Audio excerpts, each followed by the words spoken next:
Every now and again you pick up a game that's been published by Devolver, and within about 2 minutes you instantly understand why it's a Devolver game. My friend Pedro is no different. Who is Pedro exactly? Pedro is a banana. What does the banana want you to do? Kill everybody. So what form does all of this wanton murder take? Well, as you can tell, it involves a lot of bullets, a lot of blood, and a smattering of bananas. Also, the occasional haphazard item, such as the basketball here, which you can indeed kick into enemies' faces in order to kill them, which is a nice touch. Believe it or not, if you jib an enemy, which is reduce them to just a bloody pile of guts, you can then kick their guts into someone's face to kill them. Such a wholesome game. But ultimately, it's about getting through a level and preserving a high score chain as best as you possibly can, and doing that will involve making sure you keep up the kill chain before the little circle in the middle of the HUD at the bottom reduces to nothing, and make sure that you pull off your kills in as over-the-top a fashion as possible. This usually involves a lot of slow-mo, a lot of making sure that enemies are exploded into multiple pieces, and sometimes just doing really cool flippy shit while you're in the middle of things. As it turns out, a particular brand of flippy shit here in My Friend Pedro is very integral to your own personal survival, especially on the hard and above difficulty. By pressing W, you'll spin, and that will allow you to actively dodge incoming bullets. You can still fire while spinning, and it looks very cool, but the trade-off is that your accuracy goes right down the toilet.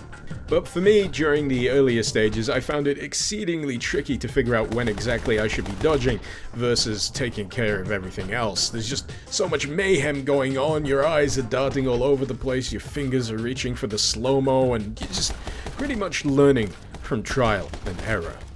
But as they say, practice makes perfect, and My Friend Pedro is a game that is very much designed to be replayed, levels revisited, high scores beaten, moves refined. But that said, the initial playthrough does a good job of introducing you to a steady drip feed of weapons, abusable mechanics, and an escalating series of enemies and obstacles along the way. The first stage certainly features the easiest group of enemies you'll be dealing with during the course of My Friend Pedro. It takes place in the Meatpacking District and plays host to what seems to be a retirement community of gangsters who all wear tracksuits and flat caps and are relatively easy to mow down. That doesn't mean you should take them lightly, however, because if you're caught with your back turned to a group of them, they will perforate you in very short order. It's all about making sure you have the measure of a room as quickly as possible and finding the most efficient way to clear it as you can. Aiding you in that endeavor are the aforementioned kickable items, be it basketballs or guts. There's also frying pans that you can ricochet bullets off that will pleasingly find their way directly into the nearest gangster's noggin. That is, provided they're standing in the right place, unlike here. And you can also flip tables for additional cover. The next major stage will take you to Null District, chiefly populated, it seems, by bounty hunters in Christmas sweaters, because apparently this is where the game decides to get festive in an industrial hellhole. Because of course it does. Anyway, you're at the top of the naughty list, which gives you all the excuse you need to shoot multitudes of them directly in the face, all while doubling down on some mechanics that were introduced in the previous stage. In this case, swinging about on chains and ropes and hooks. Ricocheting your bullets also has a much more pronounced presence here in Null District, in some cases allowing you to ricochet your bullets multiple times on these steel plates in order to strike your adversaries. It is tremendously satisfying and something I rarely, if ever, pass up an opportunity to do. But rather than just remaining something to make the kills more entertaining, ricochet plates are also used in the act of flipping switches, often in what would otherwise be unreachable sections of the stage. And it's this light puzzle platforming element that starts to become a little bit more pronounced as you get deeper into My Friend Pedro's stages, adding a little bit more spice to what could have easily gotten a little old after a while. Just, new stage, new bunch of people to shoot, add, rinse, repeat. Instead, it's constantly adding little additional twists on top of what it's already established, keeping it interesting, keeping it fresh.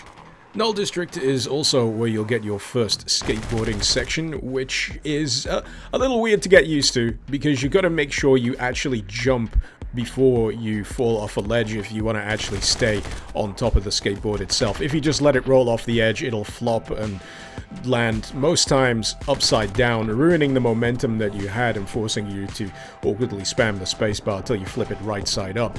On the other hand, if you do a flip in mid-air with it, you can actually then kick the skateboard into an enemy's face, which is tricky to pull off and, as you can imagine, quite satisfying to land.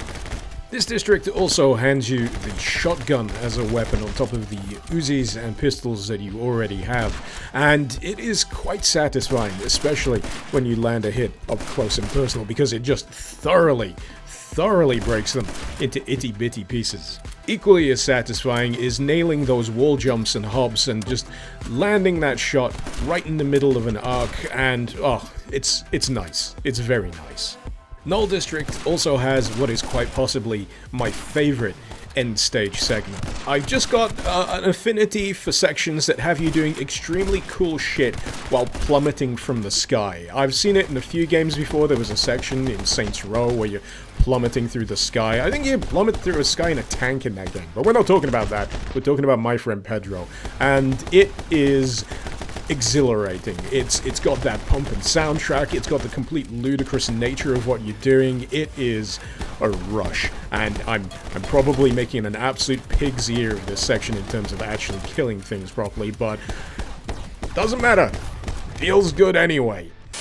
Stage 3 gets a little strange, in as far as we are currently playing a game where you're an assassin being guided by a sentient banana, but this feels very much like a dumping ground for ideas that don't feel like they would have fit in as well during the course of other more, let's say, grounded stages, because a lot of this stuff doesn't actually really ever pop up again. It's a bit of a mixed bag as far as stages go, one that I'd probably skip on subsequent playthroughs, but there's a few interesting ideas in here. I'm particularly a fan of the beanie hat that allows you to fly, but that's something I'll let you experience on your own time. Stage 4 is, oh my god, they did it! The Mad Lads! They absolutely did it! It's a sewer section, everybody! It's a sewer section! But, you know, it's fine because they bring attention to the fact that it's a sewer section, so it's okay to have yet another goddamn sewer section in a video game. I joke. After all, in a game such as this, what is it more than just another background? What happens inside of it is obviously what you should be focusing on. And here you've got enemies that range from people who have played so many violent video games that they've become violently psychotic, to LARPers that enjoy dressing up in armor and hitting you over the head with swords. Not a comment on social issues at all. Let's get busy shooting them in the face. The sewer section also introduces some interesting timer switch based segments. When pressed, they'll open paths, raise platforms, assemble walls with which you can hop, traverse, or make your way through before the timer hits 0 and it resets.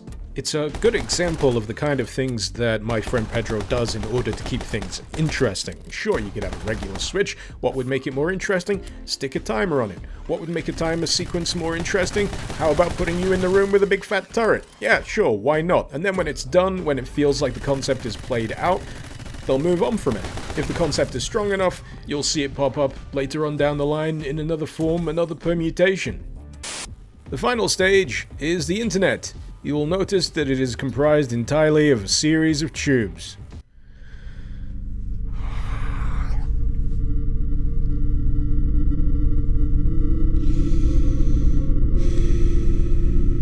I understood that reference. The internet stage is actually a pretty good culmination of all of the elements that you should have learned from so far throughout the course of My Name Pedro, both in terms of combat and traversal. It also features roughly 100% more energy-based death traps than any other stage in the game, and in particular, you're gonna have to watch out for the orange ones. Those pack a punch and will kill you dead relatively quick. I'd say that this section for me is probably more notable for its inclusion of sections where you're not actually engaged in active gunfights with enemies. You've got sections such as this which emphasize the movement, the traversal of my friend Pedro, where you're actively avoiding those blue energy lasers which you can shoot out to give yourself a temporary window to pass by. You got trip lasers, which if you pass through will engage things such as turrets, more energy beams, or those little roly electrical balls that you may have seen earlier. And it really brings into focus how satisfying the traversal mechanics of this game can actually be when you're not distracted so much with evading bullets and aiming in the right direction. That's not to say that the combat during the course of this stage is lackluster, far from it. It effectively builds on all of the little bits and pieces that it's been introducing throughout the game so far, and then has the good grace to introduce yet another weapon into the fold, the sniper rifle.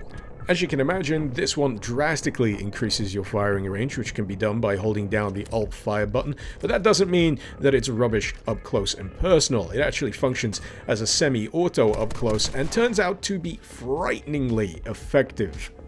If there's one thing during the course of this stage that I'm probably not so much a fan of, it's maybe how many shots the more armored enemies actually take to bring down. I get the reason why. You've got to have an escalation of enemies, you've got to have tougher enemies to make the gameplay tougher towards the end, but I'd rather have it be situations such as this where the game contrives of interesting ways to shield the enemy rather than making the enemy a bullet sponge.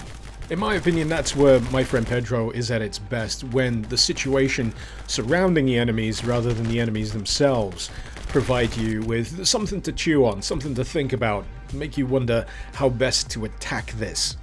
Another thing I quite enjoyed from this stage was actually the boss battle towards the end. I guess you could call it the penultimate boss battle. I'm not going to spoil it here, but it's kind of the equivalent of those fights in certain games, those boss battles where you walk into a room and instead of some great big hulking monstrosity, it's someone who's the same size as you, and you're like, oh shit, something's going down.